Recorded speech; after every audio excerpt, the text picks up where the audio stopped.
Hi നമസ്കാരം. അങ്കമാലിയുടെ ഏറ്റവും പുതിയ വീഡിയോയിലേക്ക് ഏവർക്കും വളരെ സ്നേഹത്തോടെ സ്വാഗതം. നമ്മുടെ വീഡിയോ ഇന്ന് കൈകാര്യം ചെയ്യുന്ന വിഷയം എന്താണെന്ന് വെച്ചാൽ ദൃശ്യം 3 എന്ന സിനിമയുടെ ബോക്സ് ഓഫീസ് കളക്ഷനെ കുറിച്ച് പങ്കുവയ്ക്കാനാണ് എത്തിയിരിക്കുന്നത്. ഒരു പോസ്റ്റർ ഈ അടുത്തായിട്ട് പ്രത്യക്ഷപ്പെട്ടിരുന്നു. ആ പോസ്റ്ററിനെ ചൊല്ലി വലിയ രീതിയിലുള്ള വിവാദങ്ങൾ അങ്ങനെയൊന്നും കൊടുക്കുകയാണ് ഇപ്പോൾ. എന്തായാലും നിർമ്മാതാവ് പറഞ്ഞ കാര്യമാണ്, നമ്മൾ വിശ്വസിക്കാതിരിക്കാൻ തരമില്ല. കാരണം അദ്ദേഹത്തിൻ്റെ ആ പോസ്റ്ററിൽ അദ്ദേഹം കൊടുത്തിരിക്കുന്നത് 30-ാം ദിനം, അതുമാത്രമാണ് നമുക്ക് വിശ്വസിക്കാൻ ചെറിയൊരു പ്രയാസമുള്ളത്. കാരണം 30 ദിവസം എത്തിയിട്ടില്ല, സിനിമ വരാൻ പോകുന്നേ ഉള്ളൂ, 30 ദിവസത്തേക്ക് എത്താൻ പോകുന്നേ ഉള്ളൂ. ഇപ്പോൾ ചിത്രം മെയ് 21 മുതൽ ജൂൺ 21 വരെയുള്ള കാലഘട്ടം നോക്കുകയാണെങ്കിൽ 30-ാം ദിവസം എന്ന് പറയാൻ പറ്റത്തുള്ളൂ. എന്നാലിപ്പോൾ ഒരു പോസ്റ്റർ ഒരു പക്ഷേ ഒരാഴ്ച മുൻകൂട്ടി കണ്ടിട്ടതായിരിക്കാം. എന്തായാലും ഇതുവരെയുള്ള കളക്ഷൻ റിപ്പോർട്ടുകൾ വെച്ച് നോക്കുമ്പോൾ ചിത്രത്തിന് അത്യാവശ്യം നല്ല തിരക്കേടില്ലാത്തൊരു കളക്ഷൻ തന്നെ നേടിയെടുക്കാൻ സാധിച്ചിട്ടുണ്ട്. 237 കോടി രൂപയോളം ചിത്രം ഇതുവരെ തിയേറ്ററുകളിൽ നിന്ന് സ്വന്തമാക്കി കഴിഞ്ഞു. മാത്രമല്ല അതിൻ്റെ എല്ലാവിധ റൈറ്റ്സുകളൊക്കെ കൂട്ടിച്ചേർക്കുമ്പോൾ ചിത്രത്തിന് 300 കോടിക്ക് മുകളിലുള്ള ഒരു തുക കിട്ടിയിട്ടുണ്ടെന്നുള്ള റിപ്പോർട്ടുകളാണ് വരുന്നത്. പോസ്റ്ററിൽ സൂചിപ്പിക്കുന്ന പോലെ 330 കോടി രൂപ കിട്ടിയോ എന്നുള്ള കാര്യമൊക്കെ അതിൻ്റെ നിർമ്മാതാവ് പറഞ്ഞത് നമുക്ക് വിശ്വസിക്കാതിരിക്കാൻ തരമില്ല. ഏതായാലും അദ്ദേഹം അത് പറഞ്ഞിട്ടുണ്ടെങ്കിൽ അദ്ദേഹത്തിന് അതിൻ്റെ ടാക്സ് ഒക്കെ കൊടുക്കേണ്ടി വരും. അതുകൊണ്ട് തന്നെ അദ്ദേഹം അത് കൊടുത്തിട്ടുണ്ടെങ്കിലും പങ്കുവച്ചിട്ടുണ്ടെങ്കിൽ സത്യമായിരിക്കാൻ തന്നെ വഴിയുള്ളൂ. ദൃശ്യം 3 പോലുള്ള ഒരു സിനിമ നമുക്കറിയാം, ദൃശ്യത്തിൻ്റെ ഫ്രാഞ്ചൈസി എന്ന് പറഞ്ഞാൽ ചെറിയൊരു ഫ്രാഞ്ചൈസി ഒന്നുമല്ല. മാത്രമല്ല ചിത്രത്തിന് പാനോരമ അതുപോലെ പെൻ സ്റ്റുഡിയോസ് ഇവരൊക്കെ നല്ല രീതിയിലുള്ള ഒരു റൈറ്റ്സ് വാങ്ങാനൊക്കെ ആയിട്ട് നല്ലൊരു തുക ചിലവാക്കിയിട്ടെന്ന് അറിയുന്നുണ്ട്. അതിന് തന്നെ അത്യാവശ്യമായിട്ടുണ്ടാകാം. അപ്പോൾ അതിനെ തള്ളെന്ന് വിളിച്ച് നമുക്കതിനെ പരിഹസിക്കാൻ തരമില്ല. കാരണം ചിത്രം വേറെ ഒന്നാണ്, ദൃശ്യമാണ്. ദൃശ്യം 1 ഉണ്ടാക്കിയ ഓളം എന്താണെന്ന് അറിയാം, ദൃശ്യം 2 ഉണ്ടാക്കിയത് എന്താണെന്ന് അറിയാം, ദൃശ്യം 3 അതിനേക്കാൾ ഓളത്തിലാണ് പോയത്. സമ്മിശ്ര പ്രതികരണമാണ് സിനിമയ്ക്ക് ഉണ്ടായതെങ്കിലും എന്നെ സംബന്ധിച്ച് ചിത്രം നല്ല വർക്ക് കണ്ടീഷനുള്ള ഒരു സിനിമ തന്നെയായിരുന്നു. കാരണം എനിക്ക് പൈസ വസൂലായിരുന്നു കേട്ടോ. എൻ്റെ ഫാമിലിയായിട്ട് ഞാൻ പോയപ്പോൾ അവർക്കും അത് ഇഷ്ടപ്പെട്ട സിനിമയാണ്. അത്രത്തോളം നല്ലൊരു സിനിമ തന്നെയാണ് എനിക്ക് ഫീൽ ചെയ്തത്. എന്തായാലും ദൃശ്യം 3 എന്ന സിനിമ നമ്മളെ സംബന്ധിച്ചിടത്തോളം പൈസ വസൂലാണ്. അത് നിങ്ങളെക്കുറിച്ചുള്ള അഭിപ്രായം നിങ്ങൾക്ക് താഴെ കാണുന്ന കമൻറ്റ് ബോക്സിൽ രേഖപ്പെടുത്താം. എന്തായാലും നമ്മുടെ അഭിപ്രായം മാത്രമേ നമുക്ക് പറയാൻ പറ്റത്തുള്ളൂ. അപ്പോൾ ഏതായാലും സിനിമയുടെ കളക്ഷൻ റിപ്പോർട്ടുകൾ കഴിഞ്ഞ ദിവസം പുറത്തുവിട്ടിരിക്കുകയാണ്. ശ്രീമാൻ ആൻ്റണി പെരുമ്പാവൂർ എന്ന് പറഞ്ഞ ആശീർവാദ് ഫിലിംസിൻ്റെ അതുപോലെ തന്നെ മോഹൻലാലിൻ്റെ ഒക്കെ സ്വന്തം എന്ന് പറയാൻ പറ്റുന്ന ആൻ്റണി ചേട്ടൻ, അദ്ദേഹത്തിൻ്റെ അഭിപ്രായ പ്രകാരം ചിത്രം വലിയൊരു കളക്ഷനാണ് നേടിയിരിക്കുന്നത്. 330 കോടിയോളം ഗ്രോസ് കളക്ഷൻ മാത്രമല്ല അത് ഉൾപ്പെടുത്തിയിരിക്കുന്ന കാര്യം പ്രത്യേകം തന്നെ പോസ്റ്ററിൽ സൂചിപ്പിച്ചിട്ടുണ്ട്. ചെറിയൊരു വാക്കുകളിലാണ് അതിൽ സൂചിപ്പിച്ചിട്ടുള്ളതെങ്കിലും 237 കോടിയോളം രൂപ ചിത്രം ഗ്രോസ് കളക്ഷൻ രീതിയിൽ തന്നെ തിയേറ്ററുകളിൽ നിന്ന് സ്വന്തമാക്കി. മാത്രമല്ല ബാക്കി 70-80 കോടിക്കടുത്തുള്ള തുക അതിൻ്റെ എല്ലാവിധ റൈറ്റ്സും വിറ്റുകൊണ്ട് ചിത്രത്തിന് നേടിയെടുക്കാൻ സാധിച്ചു എന്നുള്ള റിപ്പോർട്ടുകൾ പുറത്തു വരുന്നുണ്ട്. എന്നാൽ ഇത് മാത്രമല്ല, ഇനി പനോരമ അതുപോലെ തന്നെ പെൻ സ്റ്റുഡിയോസ് ഇവരൊക്കെ തന്നെ കൊടുത്തിട്ടുള്ള തുക ഇതല്ല എന്നുള്ള മറ്റൊരു വർത്തമാനവും കേൾക്കുന്നുണ്ട്. എന്തായാലും അത് അവർ വെളിപ്പെടുത്തട്ടെ. ചിത്രത്തിന് ഇതുവരെ 330 കോടിയോളം രൂപയോളം ഒരു മൊത്തം ടോട്ടൽ ബിസിനസ് സിനിമ സ്വന്തമാക്കിയെടുത്തു. അത് വലിയൊരു നേട്ടമാണ്. കാരണം ദൃശ്യം പോലുള്ളൊരു സാധാരണ സിനിമ എന്ന് പറഞ്ഞുകൊണ്ട് വന്ന ആദ്യത്തെ ഭാഗം തന്നെ നമുക്കറിയാം അതെങ്ങനെ ഉണ്ടാക്കിയോളം എന്നൊക്കെ. ഏതായാലും മോഹൻലാലിനെ സംബന്ധിച്ച് നല്ല കാലമാണ്. അദ്ദേഹത്തിന് ഈ കഴിഞ്ഞ ഒരു 14-15 മാസങ്ങൾക്കിടയിൽ തന്നെ അത്യാവശ്യം ഒരു 1000 കോടിക്കടുത്ത് തന്നെ, അങ്ങനെ വേണമെങ്കിൽ പറയാം, 1000 കോടിക്കടുത്തുള്ളൊരു തുക ഒരു ബോക്സ് ഓഫീസ് കളക്ഷനിൽ നിന്ന് മാത്രം നേടിയെടുക്കാൻ സാധിച്ച അപൂർവം ഇന്ത്യൻ താരങ്ങളിൽ ഒരാളെന്ന് തന്നെ നമുക്ക് പറയേണ്ടിയിരിക്കുന്നു. കാരണം ഇത്തരത്തിലുള്ളൊരു കളക്ഷൻ നമ്മൾ ആരും തന്നെ പ്രതീക്ഷിച്ചതല്ല. പ്രത്യേകിച്ച് ലാലേട്ടൻ മങ്ങി നിൽക്കുന്നൊരു കാലഘട്ടമായിരുന്നു ദൃശ്യം 2 വന്നത്. 2 പക്ഷേ തിയേറ്ററിലൊന്നും റിലീസായില്ല. പക്ഷേ അതിന് നല്ല പ്രേക്ഷക പിന്തുണ OTTയിൽ തന്നെ കിട്ടി.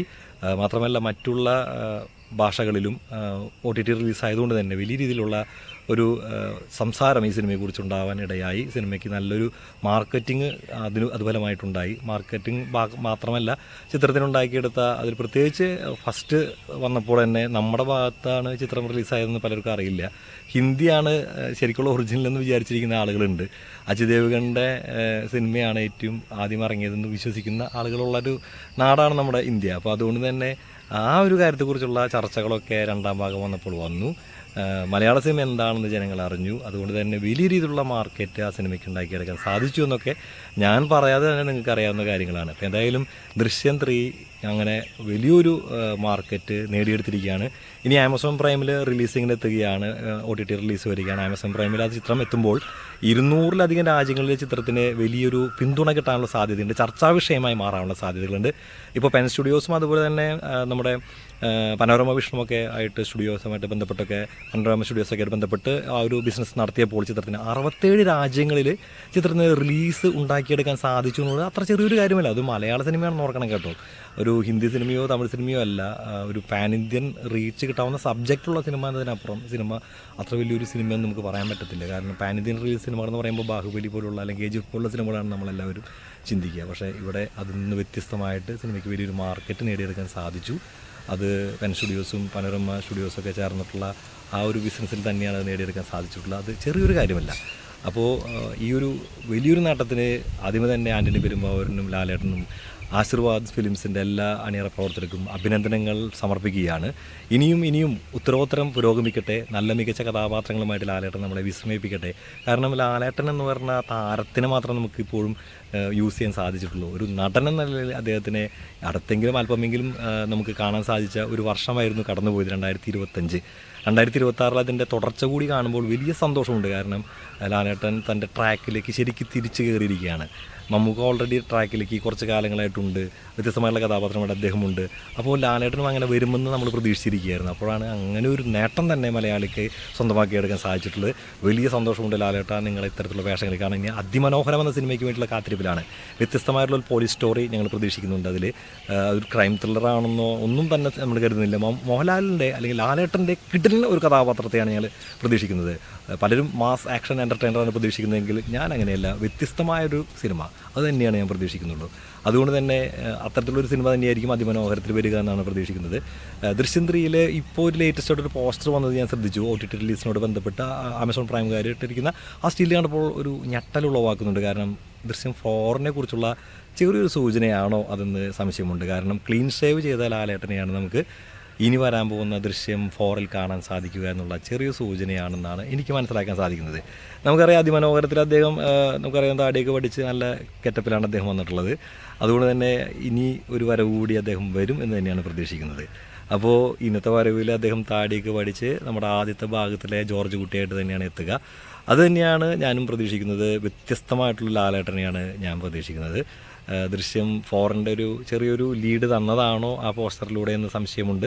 അതായത് ദൃശ്യം 3ലും ദൃശ്യം 2ലും അദ്ദേഹം താടി വെച്ച ഒരു രൂപത്തിലായിരുന്നു ജോർജ് കുട്ടി അവതരിപ്പിച്ചത്. അതിന് തക്കതായ കാരണങ്ങളും സംവിധായകൻ നമുക്ക് കൽപ്പിച്ച് തരുന്നുണ്ട്. കാരണം അദ്ദേഹത്തിൻ്റെ ജീവിതത്തിലുണ്ടായ മാറ്റങ്ങൾ, സാമ്പത്തികമായിട്ടുള്ള ഉന്നതികൾ, മാത്രമല്ല അദ്ദേഹത്തിൻ്റെ പുതിയൊരു വ്യക്തിത്വം അദ്ദേഹം രൂപീകരിച്ചെടുക്കുന്ന ഒരു പ്രോസസ്സും കൂടിയായിരുന്നത്.